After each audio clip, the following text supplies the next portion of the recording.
Hello, welcome to this video about enabling business agility through finance and HR. We have Bjarte Bogsnes here and Pia-Mia Thorén, two strong people within two different areas that join forces. And we're so excited to learn more what this actually means. So Bjarte, would you like to present yourself a little bit? Hi everybody, this is Bjarte Bogsnes. I'm the chairman of Beyond Budgeting Roundtable. I'll come back to that community a bit later. I'm a finance guy by education, but I've also worked in HR. And the relationship between these two is very close to my heart. And that's very much what we're going to talk about today. And I am Pia-Maria Thorén, and I am an author, consultant, and inspiration director. That's what I call myself, because I'm allowed to set my own title finally. And I'm also passionate about combining people and agile to create motivation and engagement and create companies that are fit for the future by developing structures and the culture that would make people perform and be happy. And that's wonderful. My name is Mia Kolmodin. I'm from Dandy People and I'm an agile coach. And we work as you guys to help organizations to thrive and become agile. Why business agility? What's this about? The need for business agility is driven, if we simplify a bit, in two dimensions. It is about people and our view on people, and it is about our business environment.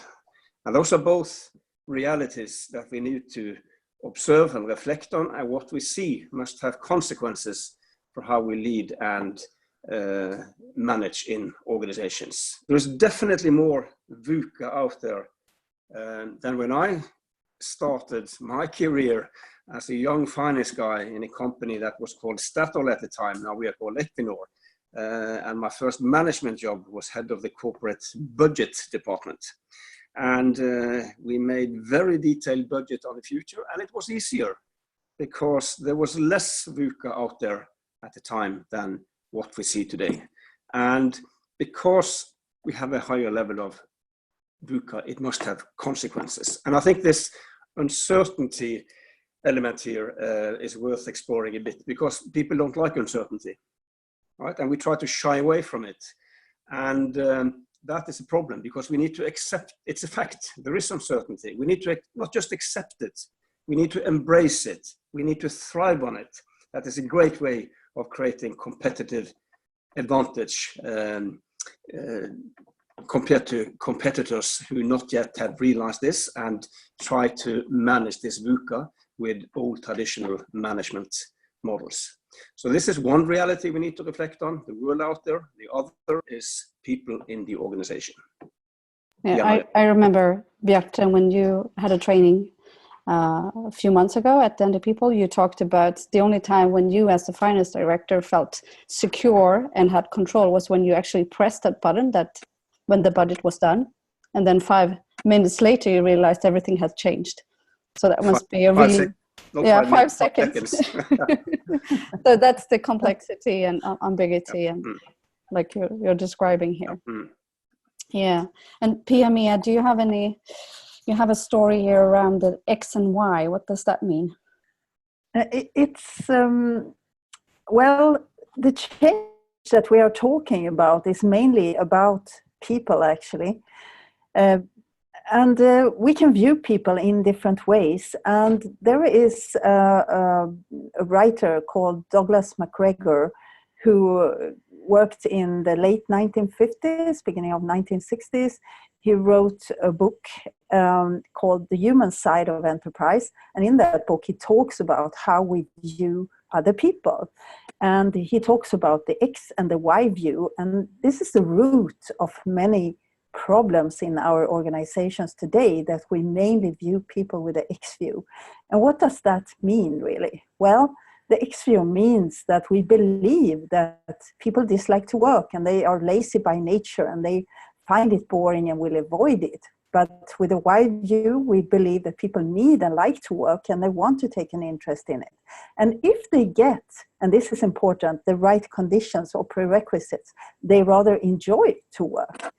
About direction, with the X view, you think that people must be forced or bribed to make the right effort, whereas with the Y view, you think that people will buy in and direct themselves towards goals that they themselves have been there to set, not getting them from somewhere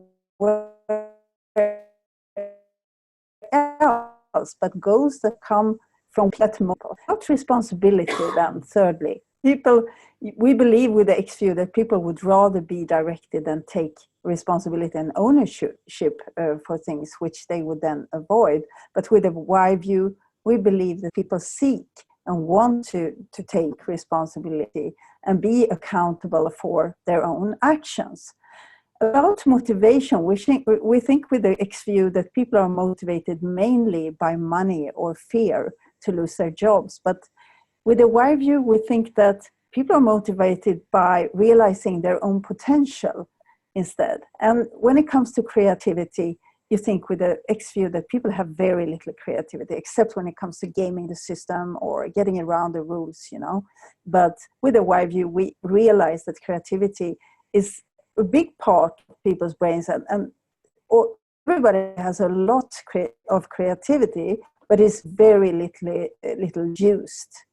So this is mainly a way of viewing other people, because you don't see yourself as an X person. You only see other people as X people.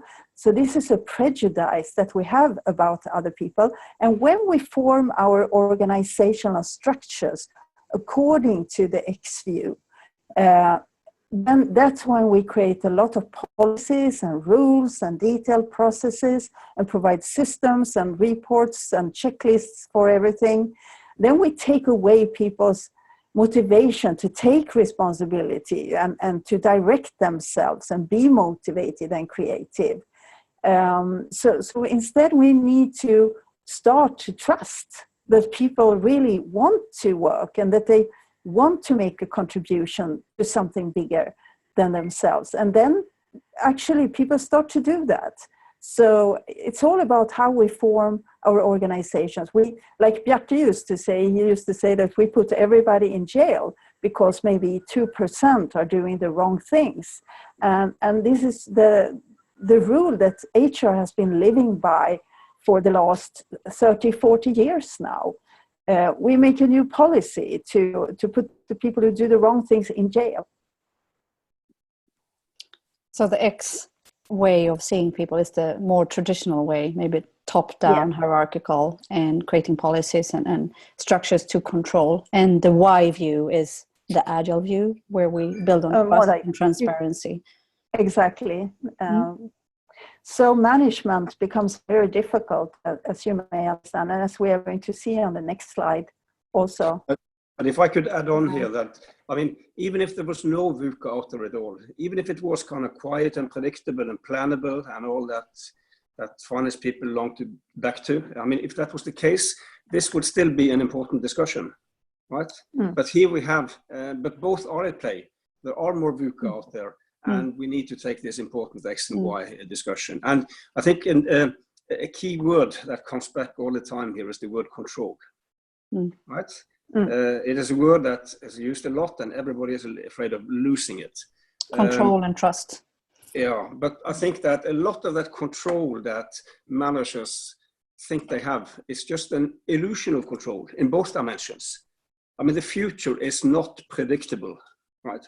So you don't get control over the future by describing it with a million details.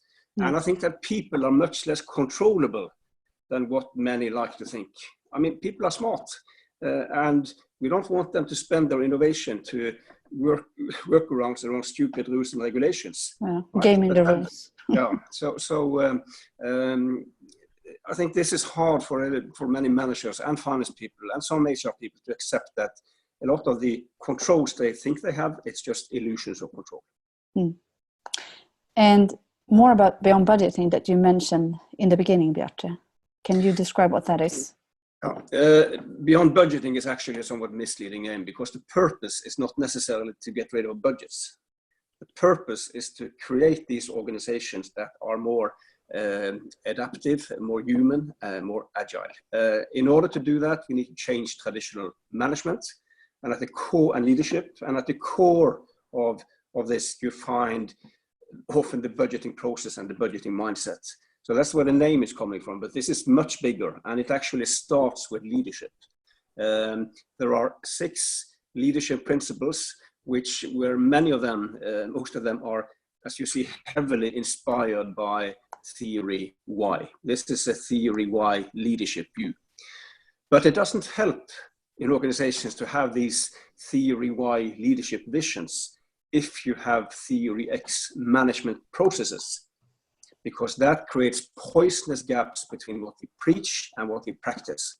And that is the case in a lot of organizations. So in addition to theory Y-based leadership principles, you need management processes on the right-hand side that reflect this.